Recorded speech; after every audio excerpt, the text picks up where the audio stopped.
আমেরিকার মতো দেশে থেকেও ভূতে ভয়, ব্যাপারটা হাস্যকর না? ব্যাপারটা যতই হাস্যকর হোক না কেন, ব্যাপারটা সত্যি। আমার জানা মতে এমন কোনো মানুষ নেই যে ভূতে ভয় পায় না। তবে যাই হোক, আমি একটু বেশি ভূতে ভয় পাই। বাংলাদেশে থাকতে তো কারেন্ট চলে গেলেই ভূতে ভয় পেতাম, বাট আমেরিকা তো কারেন্ট চলে যায় না, তাই ভয়টা একটু কম। তারপরও আমি কখনোই ভাবতে পারিনি আমেরিকার মতো দেশে ভূতে ভয় পাবো। তো ওই দিন ছিল অমাবস্যা রাত, তারপরের দিনই আমাদের ত্রাস নেওয়ার কথা। তো তাই আমাদের সবাই নেইবার যারা যারা আছে সবাই ত্রাস বাইরে দিয়ে দিয়েছিলাম।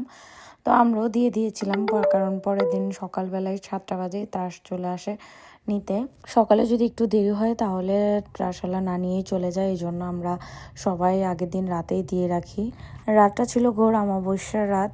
পরে জানতে পারি আসলে ওই দিন রাতে আমরা ত্রাস দিয়ে রাতে ঘুমিয়ে পড়েছিলাম। এটা আমাদের বাড়ির সামনের সাইড, মানে ফ্রন্ট সাইডে। তো এখানে ক্যামেরা আছে, সব এই ভিডিওটা ক্যামেরায় বন্দি হয়েছিল। কেন জানি না ওই দিন রাতে আমি জানলার পাশের রুমটাতে শুয়েছিলাম। তো 1:30 2টা থেকে একটু সাউন্ড, খসখসে সাউন্ড হচ্ছিল, বাট আমার সাহস হয়নি জানলা খুলে দেখার জন্য। পরের দিন জাস্ট কিউরিসিটি থেকেই আমার হাজব্যান্ডকে বললাম রাতে কেমন একটা শব্দ হয়েছিল, তুমি একটু ক্যামেরাটা চেক করো। তো পরে দেখলাম এই অবস্থা।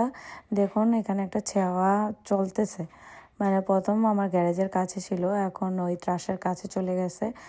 তো এই ছেওয়াটা কি আমি আদৌ জানি না, তবে আমার মনে হচ্ছে বাজে কিছু হতে পারে, তাই আমি ভিডিওটা সেভ করে রেখেছিলাম। কিন্তু তার নিজের কিউরিসিটি থেকে আমি এরপরও কয়েকদিনের ভিডিও আমি সেভ করি, কিন্তু এরকম কখনো দেখতে পাইনি। পরে শিওর হলাম যদি পৃথিবীতে ভূত বলে কিছু থেকে থাকে তাহলে এটাই সেটা। জয় শ্রীরাম, জয় হনুমানজি।